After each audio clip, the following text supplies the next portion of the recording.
Você realmente acredita em milagres? Por David Wilkerson.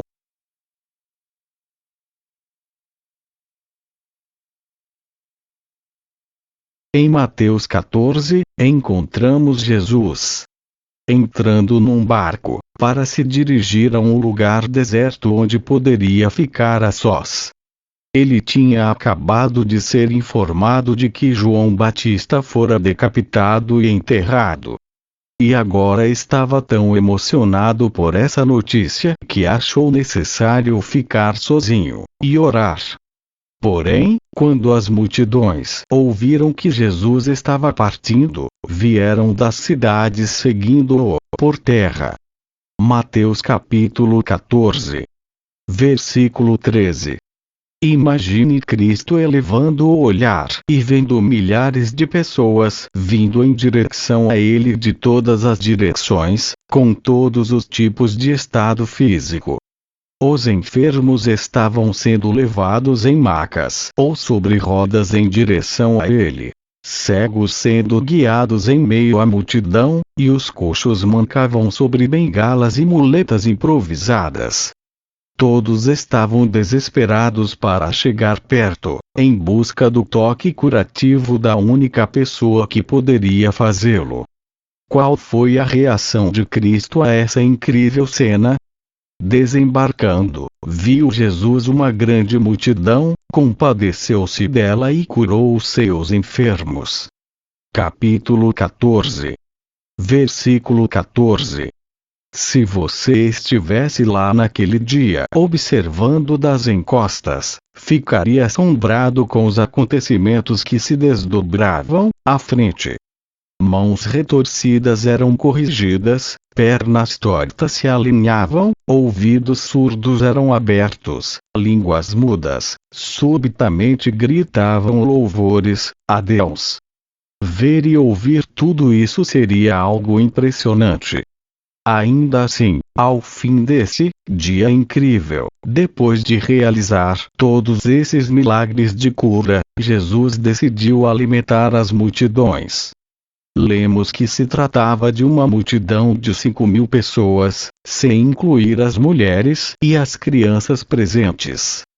E para alimentar todos, Jesus pegou os 5 pães e 2 peixes secos, orou sobre eles, e começou a parti-los em pedaços para serem servidos às pessoas.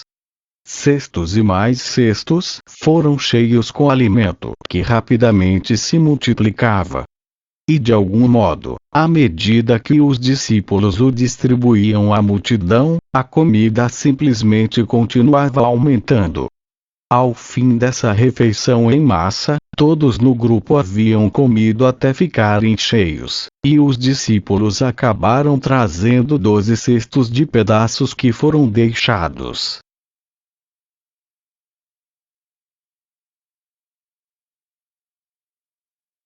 Coloque-se na cena, como parte da multidão, daquele dia.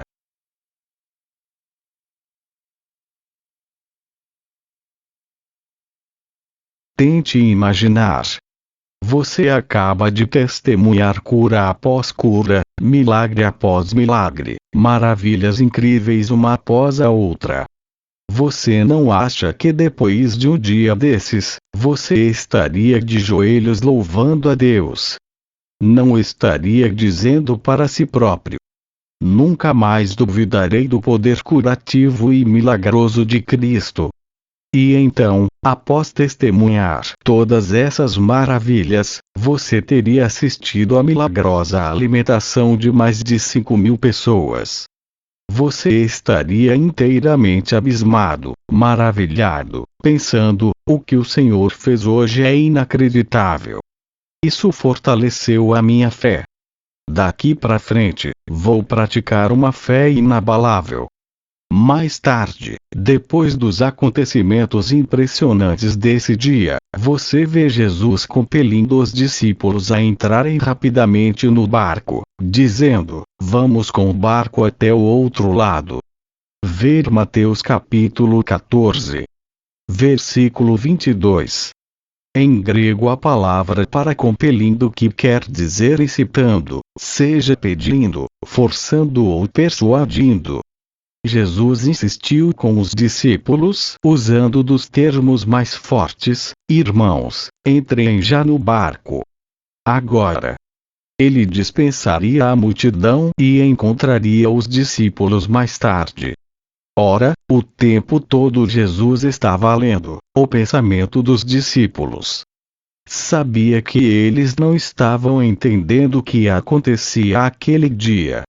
A mensagem dos milagres ainda não se gravara em seus corações e mentes, e as dúvidas ainda os importunava. Ao zarparem da praia, me pergunto se Jesus não meneou a cabeça espantado, ferido pela fragilidade da fé destes que a tudo haviam assistido.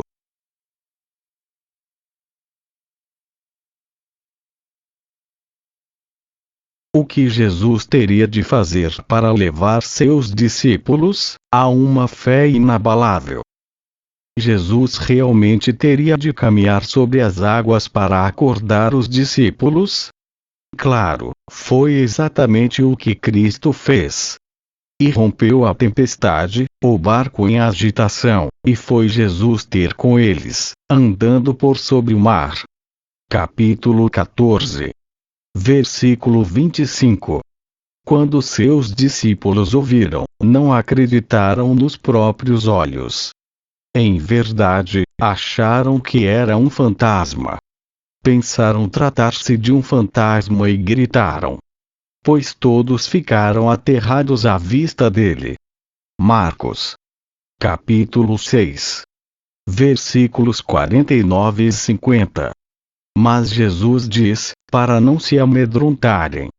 E subiu para o barco para estar com eles, e o vento cessou. Ficaram entre si atônitos. Marcos. Capítulo 6. Versículo 51. Só nesse ponto, vemos alguma semelhança de fé, crescendo nos discípulos. E os que estavam no barco o adoraram, dizendo: verdadeiramente és filho de Deus. Mateus capítulo 14. Versículo 33. Ao ler isso, suspiramos de alívio, achando. Finalmente eles entenderam. Creem no poder que Cristo tinha em operar milagres. Os milagres finalmente começaram a se gravar, e um alicerce de fé está sendo edificado neles. Agora estão preparados para enfrentarem qualquer provação com fé inabalável. Mas não era o caso. Marcos sugere que esse não foi um momento definido de fé para todos eles. Ficaram entre si atônitos, porque não haviam compreendido o milagre dos pães. Antes, o seu coração estava endurecido. Marcos. Capítulo 6. Versículo 52. Em grego a palavra endurecido aqui significa pele grossa e calejada. Segundo Marcos, os discípulos perderam totalmente o significado da mensagem dos pães e peixes. Essa é uma afirmação muito significativa, pois tem tudo a ver com a confiança em Deus. Lembre-se, esses eram homens que amavam profundamente o Senhor e prontamente criam que Ele poderia operar milagres para os outros.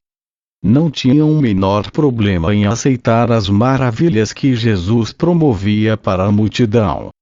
Mas não podiam crer que Cristo faria o mesmo por eles.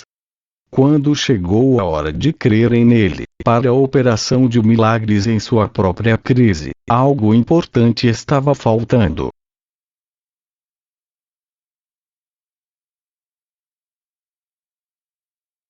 É possível dizer: creio que Deus pode fazer o impossível. E ainda assim, ser tão endurecido, calejado, que o Senhor não consegue transpor.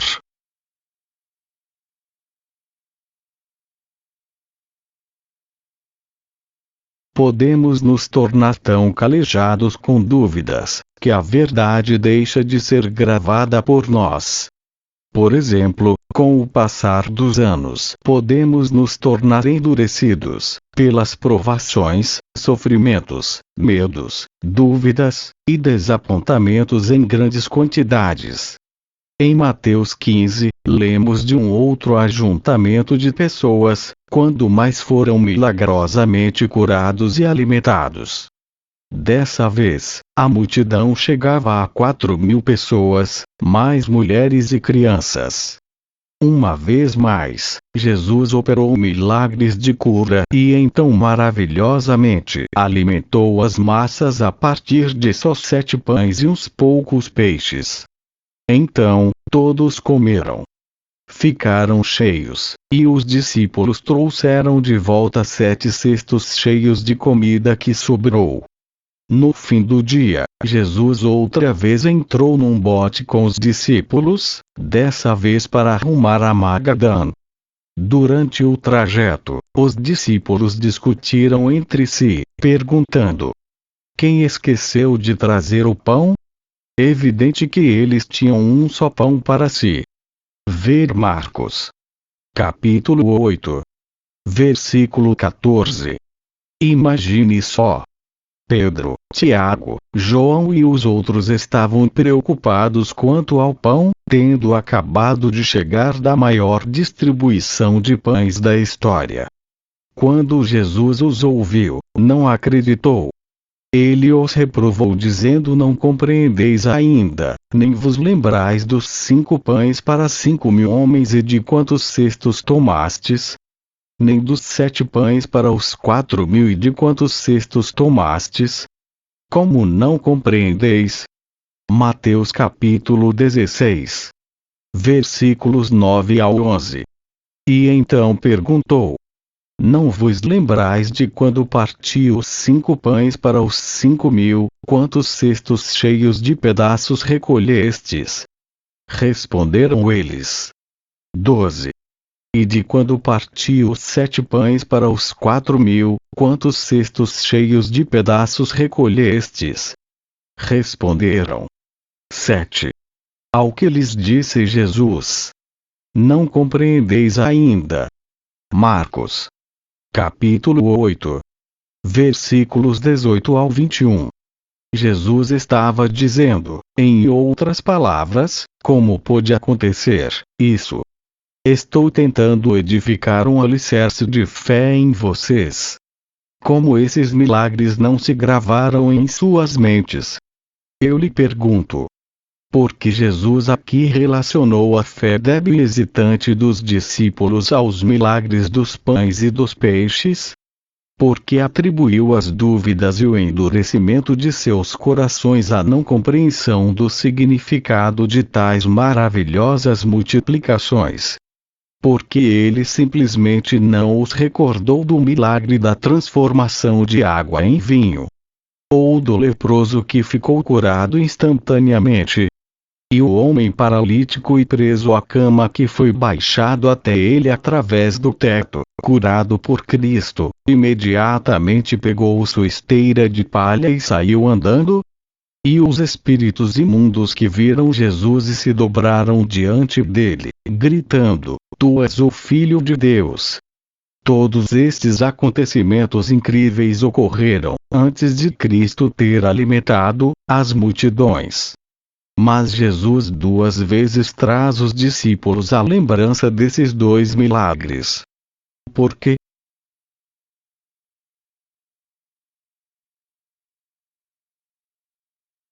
Voltemos ao ato de alimentar os 4.000, para ver se podemos compreender o significado espiritual.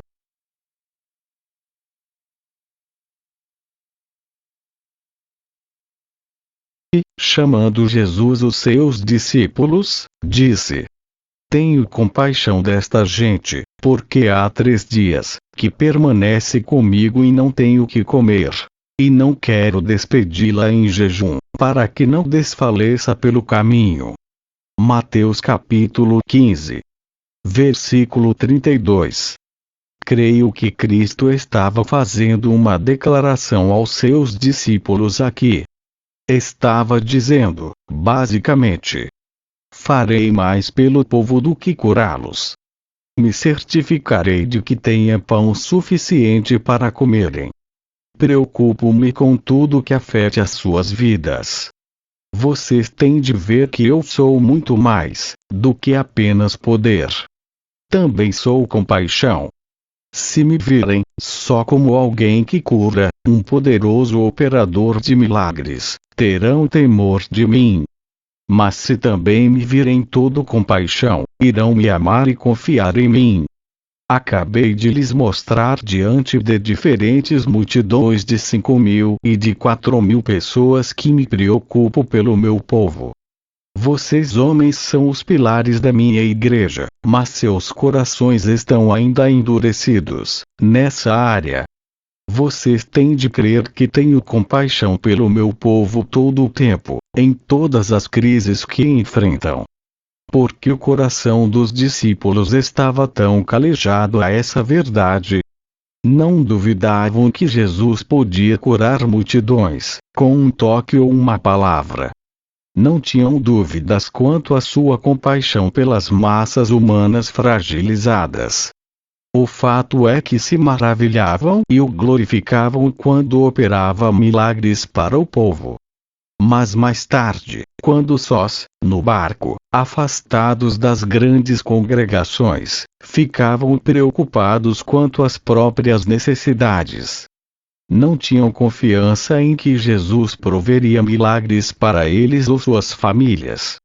Estou escrevendo essa mensagem a todos que estão à beira da exaustão, prestes a caírem, oprimidos pela situação atual.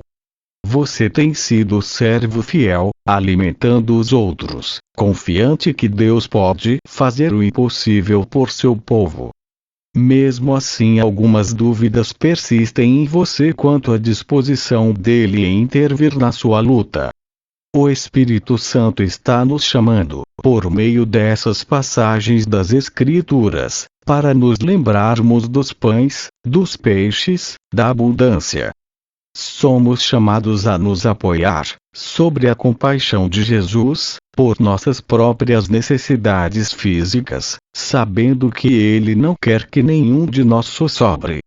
Quero saber quantos leitores desta mensagem têm dito palavras de fé e esperança aos que enfrentam situações duras, aparentemente insolúveis. Você insiste com eles, fique firme. O Senhor é capaz. Ele é um Deus operador de milagres, e suas promessas são reais. Então, não perca a esperança. Tenha coragem, pois Ele vai responder teu clamor. Você realmente acredita em milagres? Eis a pergunta que o Espírito Santo me fez. Minha resposta foi: sim, claro, Senhor. Creio em todos os milagres dos quais li nas Escrituras. Mas essa resposta não é boa o suficiente. A pergunta do Senhor a cada um de nós é realmente: você acredita que posso operar um milagre para você? E não só um milagre, mas um milagre para todas as crises, para cada situação que enfrentamos. Necessitamos mais do que os milagres do Velho Testamento, dos milagres do Novo Testamento, dos passados milagres da história, mas de milagres atuais e pessoais destinados só para nós e nossa situação. Pense no problema que você está enfrentando agora mesmo, naquilo que você mais necessita, em sua maior dificuldade. Há tanto tempo você ora por isso. Você realmente acredita que o Senhor pode e resolverá isso, por meios que você não pode imaginar? Esse tipo de fé ordena que o coração pare de ter medo, ou de fazer perguntas. Ele diz para repousar nos cuidados do Pai, confiando nele para fazer tudo à sua maneira e a seu tempo.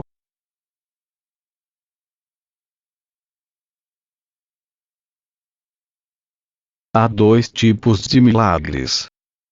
o instantâneo e o progressivo.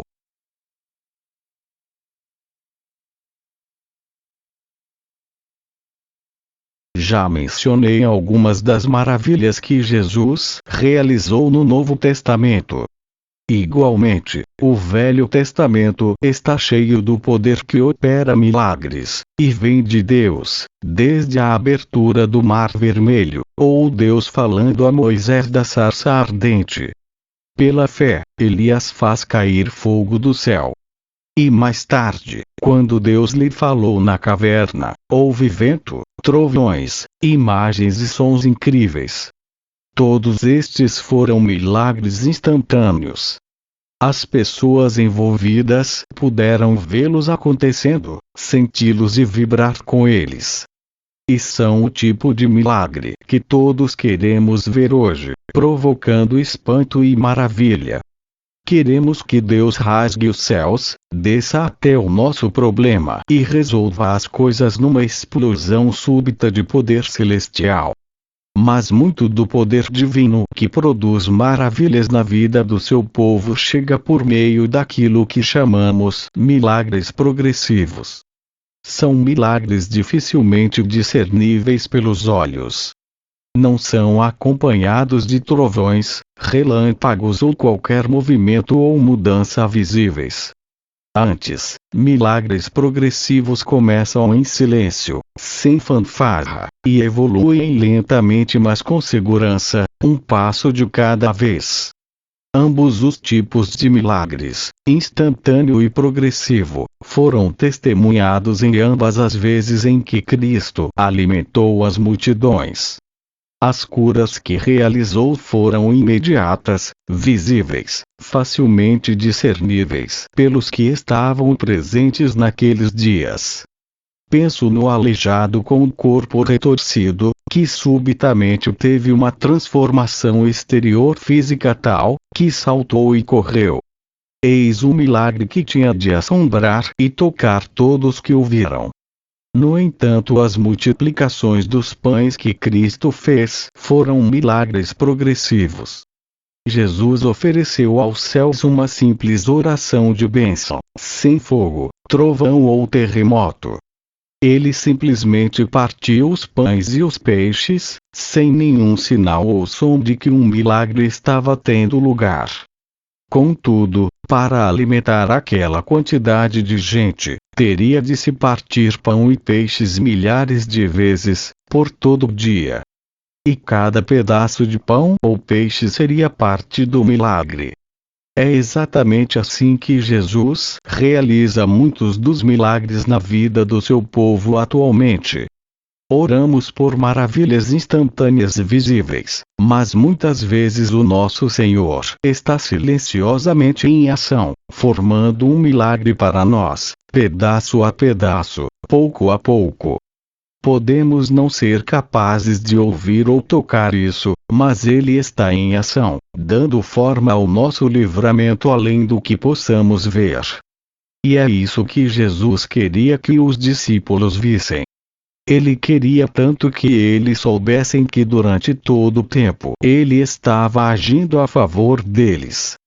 Enviando flechas contra o inimigo, silenciando espíritos enganadores, guardando e protegendo fielmente cada preciosidade que o Pai houvera lhe dado.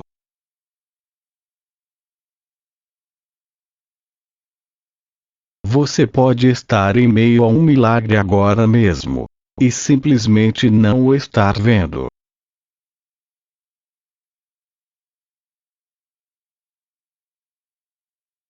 Talvez nesse momento você possa estar esperando por seu milagre.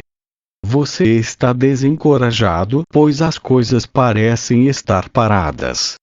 Não se vê nenhum sinal da ação sobrenatural de Deus em seu favor.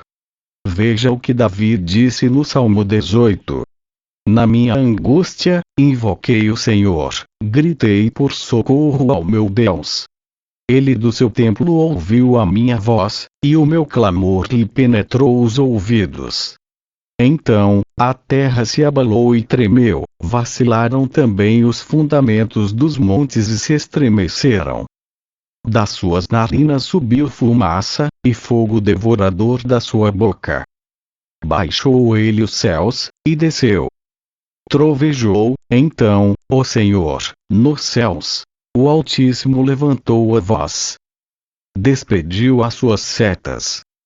Multiplicou os seus raios. Salmo 18. Versos 6 ao 9. E versos 13 ao 14. Davi compreendeu a verdade fundamental de tudo isso.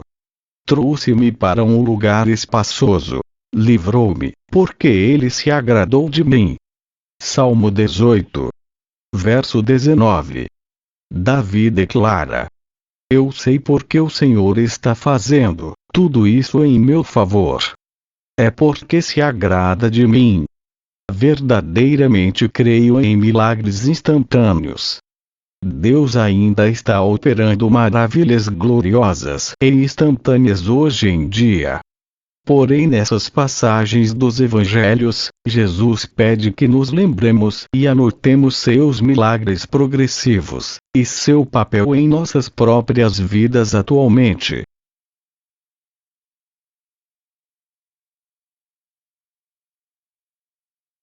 Fui grandemente abençoado por algo que li no relato de João, quanto à multiplicação dos 5.000.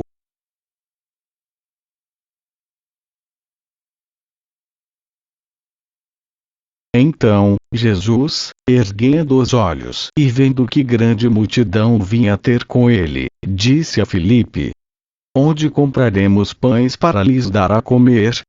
Mas dizia isso para o experimentar, porque ele bem sabia o que estava para fazer. João, capítulo 6, versículos 5 e 6. Jesus levou Filipe para o lado, pôs o braço em torno dele e disse: Irmão Filipe, dê uma olhada nas milhares de pessoas que estão aqui. Estão todas com fome. Me diga, onde vamos comprar pão suficiente para as alimentar? O que você acha que devemos fazer? Como essa atitude de Cristo é amorosa! O tempo todo Jesus sabia o que iria fazer. O verso acima diz isso, mas o Senhor estava tentando ensinar algo a Filipe, e a lição que transmitia a ele se aplica a cada um de nós hoje. Pense. Quantos dentre o corpo de Cristo passam a noite em claro tentando resolver os problemas? A gente pensa assim: talvez tal coisa funcione. Não, não. Talvez essa outra resolva. Não. Vejo Filipe coçando a cabeça, respondendo: Senhor, eu andei conversando com André, Pedro, Tiago e João, e somando tudo temos pouquíssimo dinheiro. É totalmente insuficiente para essa necessidade que surgiu. Estamos com um problema crítico em relação ao pão. Contudo, Filipe e os apóstolos não tinham só um problema de pão. Eles tinham um problema de padaria. E um problema de dinheiro. E um problema de distribuição. E um problema de transporte. E um problema de tempo. Somando tudo, tinham problemas que não dava nem para imaginarem. A situação era totalmente terrível.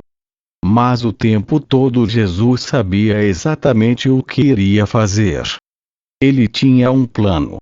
E o mesmo é verdade em relação aos seus problemas e dificuldades hoje. Há um problema, mas Jesus conhece toda a sua situação.